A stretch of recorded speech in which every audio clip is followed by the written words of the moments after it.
A couple of weeks ago, the long-awaited sequel to Zelda Breath of the Wild finally dropped, and I purchased it the day it came out. I haven't done a game review in a while, plus I have some things to say about this game that are probably going to be unpopular opinions, so stick around as I proceed to take a piss on a beloved Nintendo franchise. No, I'm kidding, the game's alright. This is Dancing with Ghosts. So I have played and beaten the first Zelda game in the series, Breath of the Wild. By the way, the new game isn't Breath of the Wild 2, it's Tears of the Kingdom. It's Zelda, Tears of the Kingdom. Breath of the Wild isn't a franchise. That is just the byline for the first Zelda game. I played through the many hours of Breath of the Wild when it first came out years ago, and it was pretty good. But before I go on, I gotta air my grievances as to why I don't think these games are great, amazing, best game ever. And I say these games because Tears of the Kingdom is essentially the same game in almost every way as the first game. They just added more shit. Here are my issues with Tears of the Kingdom. The controls are way too complicated. First of all, I hate how the jump button is X and the run button is B. I'm probably 20 hours into Tears of the Kingdom and I still can't commit this button layout to memory. I jump when I meant to run, or I run when I meant to jump, but that's just the beginning. Every single button on this controller has its own specific purpose, and you have to memorize this layout thoroughly if you want to succeed, especially in battle. To further complicate the controls, a new mechanic has been added to Tears of the Kingdom, and that would be all of the little kinetic things Link can do, whether it's assembling things out of raw materials, sublimating through rocks, or the least useful function so far, making an object reverse its trajectory. Just the assembling alone is almost like playing a game within a game with a completely different set of control layouts. To activate this mode, you have to press and hold the L shoulder button to bring up the menu. Then, with the right joystick, you select the ability you want to use. Once you have the Ultra hand selected, then you grab an object with the A button. If you don't do this quick enough, though, there are many times things you want to grab will fall off a ledge or move out of frame. Once you do select the object you want to combine with something else, you may want to rotate it. Hell, you're probably going to have to rotate it very precisely to fit it where you want it to go. To do this, you have to hold the R shoulder button down, which creates an XY axis to rotate the object. Now you have to switch to the D-pad to rotate the object in the position you want. Not to mention, all the while, you have to use the right joystick to adjust the distance of the object from the ground. Once you've rotated the object, you then let go of the R button, R shoulder button, and finally, you can attach to something. And the assembling isn't exactly what I thought it would be when I saw the trailers for this game either. There are only specific items in the game you can work with. It's not an open world of items that can all be manipulated. With that being said, of course, the internet has gotten really fucking creative with this new ability, and they have way more patience than I do with some of the things they've made. I can't figure out if I feel like this new function is more frustrating than it is cool, though. The world is massive. Now, I know to a lot of people, the bigger the world is in a game, the better, and that might be true in a game like Grand Theft Auto where you have a car or some means of fast travel, but in a game where you're on foot most of the time, having a massive world can be very daunting, especially in the early part of the game, which, who's kidding who, is probably like the first 20 or 40 hours. That's not to say this game doesn't have fast travel after beating some shrines, but if you do want to go to some random part of the map that isn't near a shrine, your ass is going to have to walk. That is, unless you were able to tame and register a horse, which I still have not been able to do.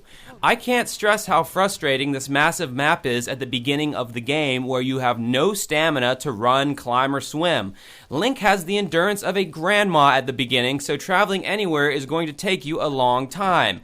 I guess this mechanic forces you to stop and smell the roses more, but for me, it just leads to more frustration. They also do that classic thing where Link is maxed out on his abilities at the very beginning of the game. Oh, to be taken away, leaving you as a puny little shrimp. I feel like this cruel maneuver first started in Castlevania Symphony of the Night, where you start out as this badass but are quickly reduced to a 98-pound weakling. You start out so weak. With the classic 3-heart life meter, you will assuredly die many, many times in the beginning of this game. Like I said earlier, Link starts out strong but is reduced to a puny little weakling. No defense, no offense outside of some sticks, and even the weakest enemies can take you out with just a few hits. This game really makes you crawl before you can even think about walking. Which again, I guess kind of that stop and smell the roses, enjoy the lush landscapes, don't try so hard to beat the game quickly, because we're gonna make that impossible. Eventually, of course, Link becomes more and more powerful, which is something I've always loved about the Zelda games, but the rate of time it takes in this game to get any kind of power will definitely lead to frustration. Breakable weapons. Speaking of frustration, I hate breakable weapons in any game. Always have, always will. I understand with all the crafting that is done in this game, if every weapon you acquire didn't break, you'd eventually end up with a stockpile of weapons suitable for the Roman army. However, it would be nice if some weapons didn't break, like, I don't know, anything made out of metal? I can understand a wooden stick breaking after a while, but a fucking sword? I can't have at least one main weapon that I can rely on throughout the entire game. Not only that, but your shields eventually break, your bows eventually breaks, everything fucking breaks. If you find or craft a weapon you really like, don't get too attached to it because it is going to break, probably more sooner than later. The sandbox is too big. I would definitely consider Tears of the Kingdom a sandbox game, but the sandbox is too damn big. There are just so many things that can be done in this game. It feels very overwhelming to someone like me who has legit OCD, and 100% in games is always something I try to strive for. Well, that's just not going to happen in this game. From all the collectibles, side missions, taming horses, crafting recipes, from the thousands of items you can acquire, to the never-ending shrines, to just all the random shit that is spread out throughout 3 layers of maps. It's all so much. Oh yeah, did I mention there is a sky portion of the game, an earth area, and an underworld? And no, I'm not talking about the caves in this game, which there are many. There is a whole ass third map that is dedicated to this creepy underground world. And if you think about all the possibilities and all the areas that you have to explore, you will get a headache. This game makes Wind Waker look like an Atari game, simplicity-wise, but not graphically. And that's probably my final gripe. The graphics. I've never loved the look of these Breath of the Wild style games. The graphic style to me is like 1 degree higher than cell shading, or maybe it is cell shading, I have no idea. But the whole pastel cartoonish look of these games has never appealed to me at first glance. But here's the thing with me though, like, I don't know if this happens to other people, but the more I play a game, the less I care about how the graphics look. My brain eventually becomes accustomed to the aesthetic, and it stops bothering me. I remember this first happened when I went back and tried to beat Turok 2 on the Nintendo 64, seeing as I had never beat the game as a kid because that game is fucking hard.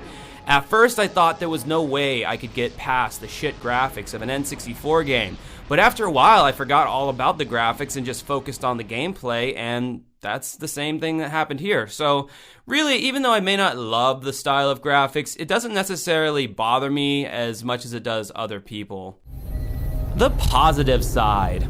All my complaints aside, however, this is a pretty fun game once you get used to all of the complexities. I do love exploring, becoming more powerful, gaining access to areas previously unavailable, and getting into battles with all those red pig things and green computer dummies.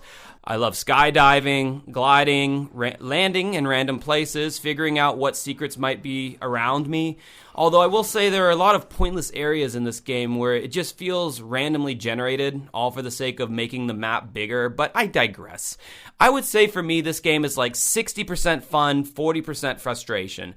After a while, I find myself longing for another top-down 2D Zelda, or at least a Twilight Princess, where the gameplay was more direct.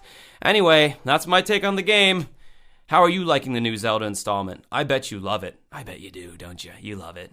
Well, sorry if my opinion is different, but I am an autonomous human being after all. So anyway, until next time, have a good rest of your night.